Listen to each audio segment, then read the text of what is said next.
It was the cell phone that was the vehicle that held them captive to these addictive algorithms. I can't have them graduate as zombies who just kind of coasted through school and never had to pay attention and they weren't held accountable. Now, I would encourage parents to start the weaning process with your kids. Well, Casey, it's back to school time. It is, Kevin, and I hope this year you finally get the education that you need. We'll see. So people are out there going back to school shopping, buying, their protractors and trapper keepers and whatnot. And one of the biggest stories happening this year is that there are all these smartphone bans popping up around the country. Yeah, there has been so much discussion about whether we should do this, but this year it seems like some states are saying this is actually the time. Yeah, and we are still, as we said on the show last week, collecting stories and voice memos from listeners about their own experiences with phone bans in schools. If you are out there and you have a story that you want to share with us, especially if you are a student, we definitely want to hear from you. You can email us at hardfork@nytimes.com.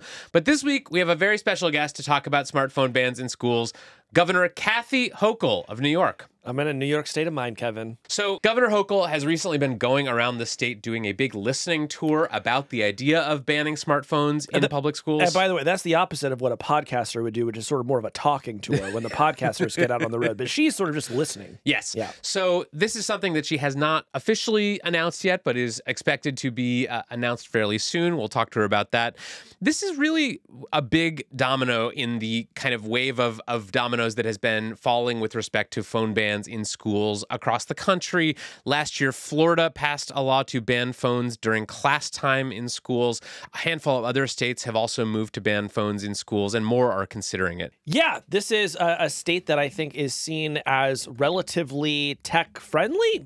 There's a lot of tech that gets built right in New York City, and of course, New York is a more liberal-leaning state than Florida. So it's interesting, Kevin, what a bipartisan issue this has turned out to be. Totally.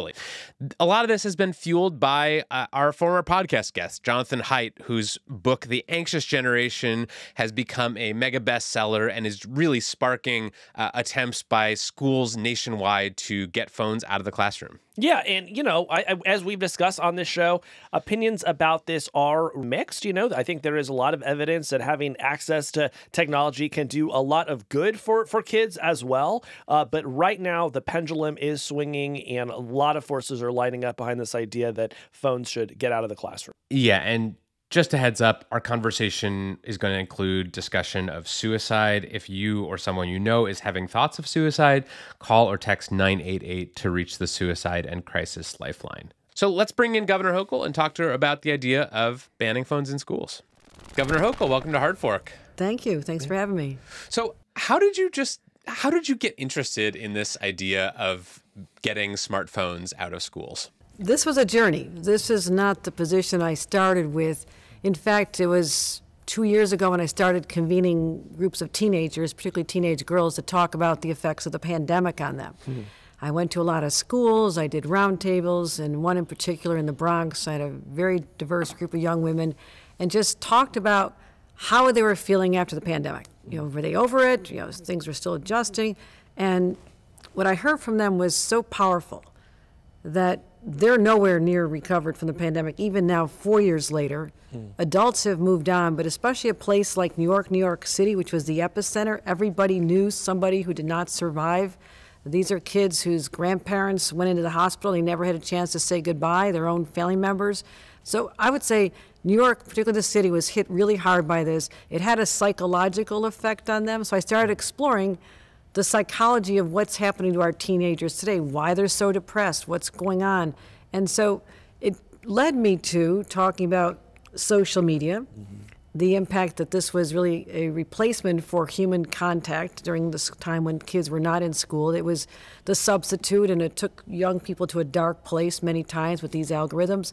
So I can go through the whole journey, but it really took me just in the last few months of saying, what is the vehicle that's holding these young people captive during the school day when they're supposed to be still learning or communicating in a very human way with their classmates and learning just human interaction and basic skills, coping skills? And it all came down to the device. Yeah. It was the cell phone that was the vehicle that held them captive to these addictive algorithms throughout the school day. And so I'm a mom, I'm a grandma, and when a young woman tells me at one of our forums, you have to save us from ourselves, we can't put these phones down because we'll be ostracized, we'll miss out on something, someone saying horrible things about us, we need to know. That's what led me to the point where I am right now in talking about this. So it was a journey. Yeah. We previously had Jonathan Haidt on our show, the author of The Anxious Generation, who's been sort of credited with sparking a lot of these conversations about phone use in schools. Did you read his book? Was it influential in shaping your thinking? Very much so. I thought he did a phenomenal job. And we referenced him a number of times when we were having our meetings about this. And this started last fall when we talked about dealing with social media. We're the first state in the nation to really, address social media algorithms as they're hitting young people. Now, adults, you can smoke, you can go to bars during the day. We don't regulate your behavior. Kids, we do. Kids, we are responsible for protecting them. And so what he was saying, we referenced that. We talked about the fact that he had done an enormous amount of thought and study around this. And it wasn't just I needed an author to tell me this is the way to go. I was hearing it from moms and dads and teachers who were saying, the kids aren't even paying attention to us in school anymore. So recently you told New York Magazine that you want to go big on this issue of smartphones and schools. What does it mean to go big on this issue, and what do you have planned? Where we are now, just so you know, the governor has certain powers, but certain limitations. I would need the state legislature to do something that is a statewide policy. Believe me, I've explored this, and they're not back in session again until January. So I went to every part of the state. I did roundtables, talked about it, and after I left each one, as recently as the North Country, I'll be in the city next week doing it. The teachers are the ones who are saying we've got to do something, and what they don't want is for this to be left up to the individual school districts, because this is hard. This is hard for them to take on parents who may not understand and take on their school boards, and superintendents may want to do it, but they don't want the controversy, who's going to enforce it. So I have said all along, I'm in this seat to make the tough decisions. So let me be the heavy. I will have enough data to help explain and educate more people before we actually do this of what's behind this. And if we do not take these steps at this time, I'm convinced that we'll have a lost generation, because these kids are crying for our help. It's not their fault. They're just trying to survive. Being a teenager is hard enough as it is. So go big means I'm looking at it as a statewide policy, not just leave it up to school districts. And I'm not just talking about the phones. I'm talking about the devices, the AirPods, I'm talking about smartwatches. I'm talking about a distraction-free environment. You want to make sure that parents understand that this is not taking away your ability to check in with your kids throughout the day. And again, I was a helicopter parent. I don't know what you call this next level, but the parents are in your kids' pockets now all day long. Right. And we want them to grow into being independent adults. Our job is not to raise kids, but to raise adults. That's the ultimate goal here. And parents' own anxieties, again, everybody's worst nightmare. My kids were younger when Columbine occurred, and it was just sort of shook your sense of security when you let your most precious baby go off to school and something could happen as horrific as happened there, and other mass school shootings.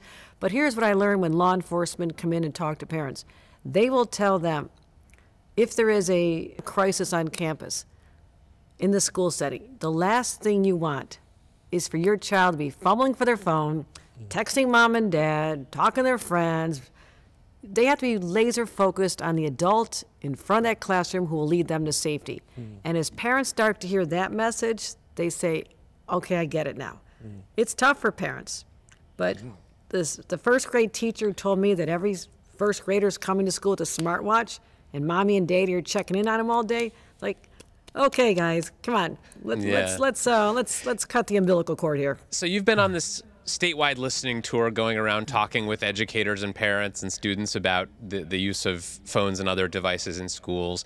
And obviously, you said that many teachers support the idea of a statewide policy on this. Did you hear any pushback from either students or their parents? Like, what does sort of the opposite side of this issue look like? The opposite side is, this is my freedom and you have no right to take it away. Are you sympathetic to that at all? I'm always sympathetic. I mean, I listen. That's my job. And to the young people, well, we're not letting you buy cigarettes and smoke in class. I'm not letting you buy alcohol and drink in class. These are adult activities. To be that engaged, that distracted, when you're supposed to be getting an education. My job is to make sure that New York State has a competitive workforce. That means we've educated our kids at the highest possible level. I'm doing my best to attract every tech business, anybody who wants to come here. We're focusing on AI. No state is doing what we're doing. But I have to provide the workforce of educated young people. I can't have them graduate as zombies who just kind of coasted through school and never had to pay attention and they weren't held accountable. Now, this is hard for them. They are literally addictive. So we have to wean them, kind of like when my kids were little. When you know school is starting in the fall, they can't stay up till 10 o'clock. The next night it's 9 o'clock. A couple days later it's 8 o'clock. You can wean them. So I would encourage parents to start the weaning process with your kids. And especially high school kids, it's tough. They're not going to pay attention to you anyhow. I get it. I've raised teenagers. But you've got to do your best because our kids are floundering and kids have said, this is my right. And I'm saying you have a lot of rights, but you also have a right to be a student and pay attention in class. Right. So you talk about not wanting to raise a generation of smartphone zombies, which I can understand. But you also said that you're taking a look at getting rid of all sorts of devices in the classroom. It strikes me that to be successful in this world, kids need to be really good at technology. So I'm curious, how are you thinking about reconciling those two things, making sure that kids are still, understand how to use a computer and even a smartphone successfully as they grow up? Well, absolutely. We want that to happen. But I'm listening to teachers. Teachers are saying we can go back to the old style computer labs, right? We can have Chromebooks in the classroom, and then you take so we don't want to deny them learning all the tools and making them emerge fully functional in a technology-based society and economy. That's not our objective here. It's to make sure they're paying attention in class. Now, if a teacher wants to say, tomorrow we're all going to learn how to do something on our cell phones that you can't possibly do on any other device, I don't know what that is. But a teacher could do that. We can have some parameters, but the next day they won't. This cannot be the norm, that this is something that kids they have it all day long. And here's the other thing. Even in some of the schools where they have pouches, right? You're putting it in a pouch. It's locked up all day, should work. Some of the kids are so clever that they put one phone in a pouch. They've got the other one on their lap, okay? So I'm not sure who's buying their kids 2 cell phones, but you might want to check on that, Mom and Dad. They're kind of scamming you. Governor, how do you measure the success of a program like the one you're considering? I mean, if this policy does come into place and 2 years from now, test scores haven't improved in some of these districts and there aren't fewer disciplinary infractions and kids don't report that their mental health got better overnight, is this something you would consider reversing? Or so how do you make sure that this is actually having the intended effect? We already have examples of school districts here in the state of New York where parents and a number of teachers and others were absolutely opposed to it, and now they're supportive of it. They're saying we should have done this a long time ago. So I think the record is already clear, that they're more engaged, they're more collaborative, they're communicating better, they're making eye contact. So many of our advances, and I love technology, I truly do, and I'm so excited about what we're doing here in New York. It comes from these creative collisions, right? Other people, you see each other in the hallway, you're at the barista in the office, and you're just making the double latte, whatever gets you through your day. It's people communicating with people and using technology to foster outcomes and in my view, social good outcomes. Kids aren't doing that because they're not used to working together. They don't talk to each other. They don't even look at each other. Mm-hmm. I can just tell you right now, I expect there'll be successes. Will I look at anything if it's a complete failure? If we're going backwards and kids are more depressed because of this? I'll look at anything. It's my job. But I'm pretty confident we're going to see more positive outcomes if we can get this through. Another criticism that sometimes gets made of these phone bans is that they're just getting ahead of the science. We've seen pushback to Jonathan Haidt's book from some researchers who have said, well, these correlations between adolescent mental health and smartphone or social media use, they just aren't that proven, they aren't that solid, we need much more research, and maybe there are other factors contributing to teen mental health challenges. So how certain are you of the science and the research behind this effort that you're undertaking?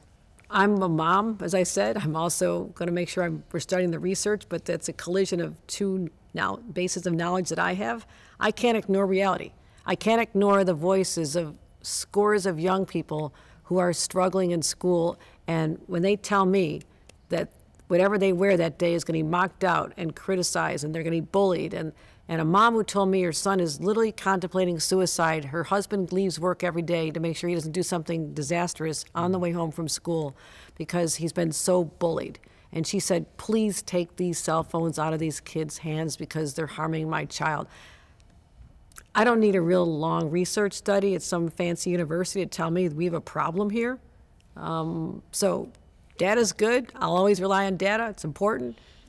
But also, we're humans. We're smart enough to use our own intelligence to tell me I have a depressed, suicidal group of individuals in schools who are being preyed upon. Not everybody. Some young people have the built-in resiliency. They have coping skills. They can handle this. Maybe they have a better, more stable home life. But to our vulnerable kids and those who are in that state, I don't know. I guess my question is back, why do they need to have a cell phone with them all day? Yeah. They're going to be on their cell phone all night long anyhow. Okay, they have plenty of hours. They're going to be on their cell phones. I know all the focus recently has been on the phones, Governor, but you've also allocated millions more in funding for suicide prevention, school counselors, and other services. And I'd be curious to get your thought on sort of what is the holistic idea here, and what do you think is needed overall to address the teen mental health crisis? Again, this is something that was an outgrowth after the pandemic in particular, but also this rise in addictive algorithms, so this confluence of two major factors. I announced $1 billion in our state budget to focus on the whole continuum of care necessary to help everybody from people with mental health problems, homeless on our subways, all the way into our classrooms. And when it comes to the classrooms, I want to have every single school have mental health services available on site, because we cannot afford to lose young people and expecting their parents who might be working minimum wage jobs to go find a practitioner, find a counselor, take the kid out of school, somehow get them there. If they live upstate, they have to get in the car, drive somewhere. They live in the state, they have to get on the subway, and expect them to have continuous care maybe once a week. It's not happening. It is not happening.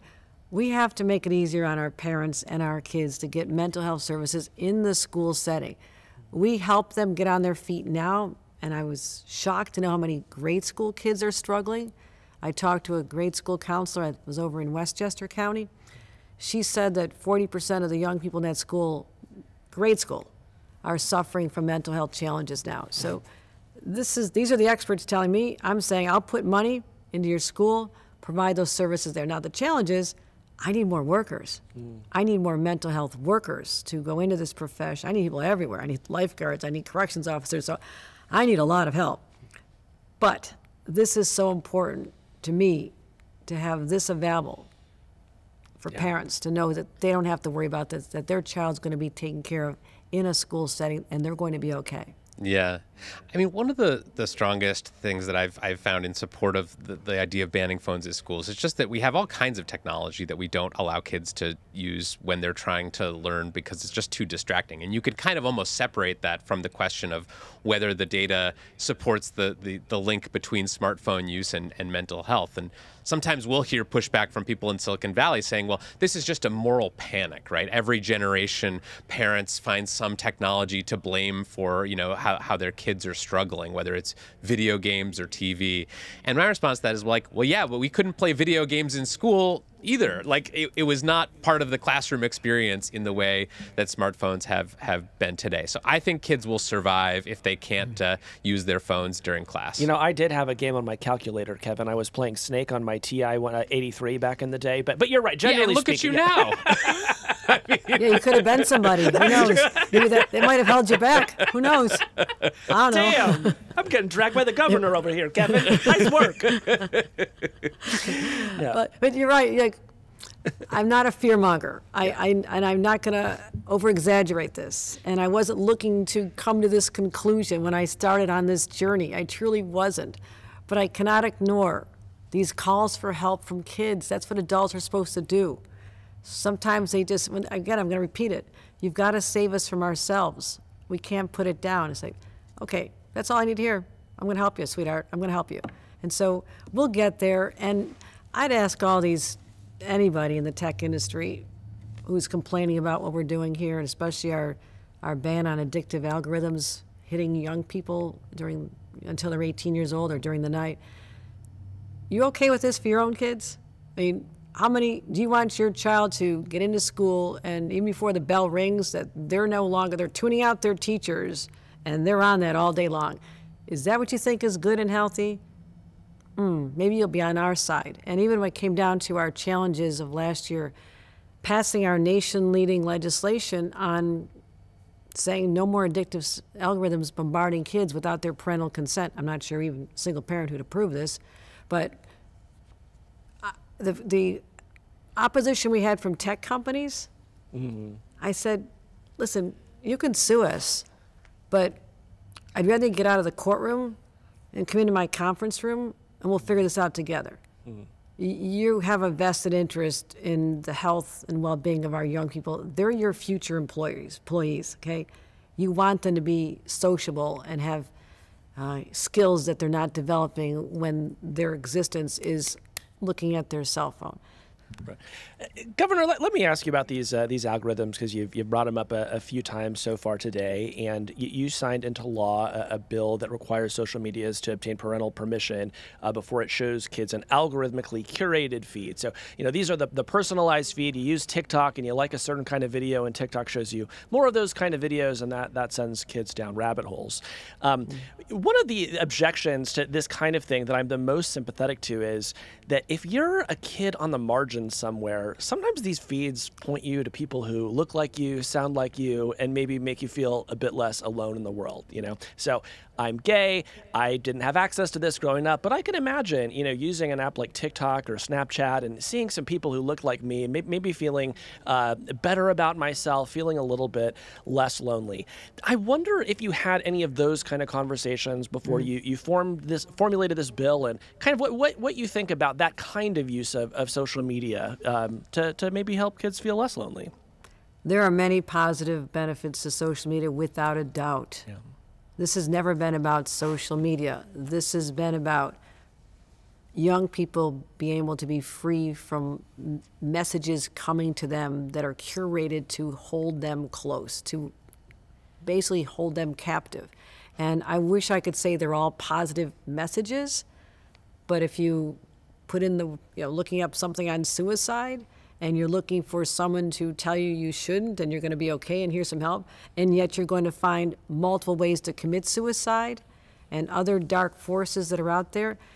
If they had a way to stop that, we'd have a different conversation, but that is a large part of what these young people are having to deal with. This is what they're telling us. This is what their parents are telling us. These are the parents of kids who have taken their own lives, who are part of this whole effort. We need to listen to them as well. Nothing stops young people, day or night, from seeking out a support system. I encourage it. Young LGBTQ student, in search of some support, or has a question, or just really having a tough time of something, that information's out there. They can find it. It's not hidden. It just shouldn't hit them unsolicited. So I don't subscribe to the view that it's not there. It is there. And maybe we should do a better job of helping them find where they can get positive reinforcement. One of the best things I did years ago was go visit a Girls Who Code graduation. If you know with Girls Who Code, I love this program. Yeah. When I saw these young kids who never had a shot of ever being exposed to a tech job from their home life, this was monumental that they spent the summer at this program. And what they saw, the final product, these 4 girls devised, was an app that when someone's feeling depressed, feeling sad, that they would go to this app, and it had pictures of happy pictures, like little rainbows and puppies, and there's nice music and positive reaffirming messages. And they put that out there and said, we just want other kids to know there doesn't always have to be so dark and depressing. There's good things to do. And I said, that's right. That's right. And how do we lift that up? How can we make more young people feel like there's positive takeaways from this exposure to this, and more apps like that to be designed? What I also took away from that there's no young man who would have devised that app. Okay, so we need more young women in tech. Major focus of mine, more young women in tech jobs, because it'll expand the reach, and someone who has more understanding and empathy for especially what our young girls are going through. So I've had a lot of time to think about this. I love this conversation because New York, I always want to make sure, is at the leading edge. We do things first, we do them best, but we also going to do that right. And that's why I am taking my time to gather more information, not just a gut reaction, let's ban, let's not ban. I've been very, very thoughtful about this. You know, I don't want to go back to Leave It to Beaver, and you're all too young to remember that. But I mean, that time when everyone had this image, everything was so wonderful. It wasn't always wonderful. And we're going to get through this. This is not the dark, worst of times for anybody. Our kids are tough, they're resilient, they've been through a lot. I believe in them, but I also believe that we have a role to play to just help them get through these tough years and emerge as fully functioning adults that can work collaboratively with others. And that's all I'm looking to do. Got it. Well, thanks so much for stopping by. I really appreciate your time. Fascinating conversation. Yeah. Thank you. Hey, that's the end of this clip. If you liked what you saw, head on over to our page and subscribe, and you can get the full podcast. We do a show like this almost every week on tech and the future. Head on over there now and subscribe.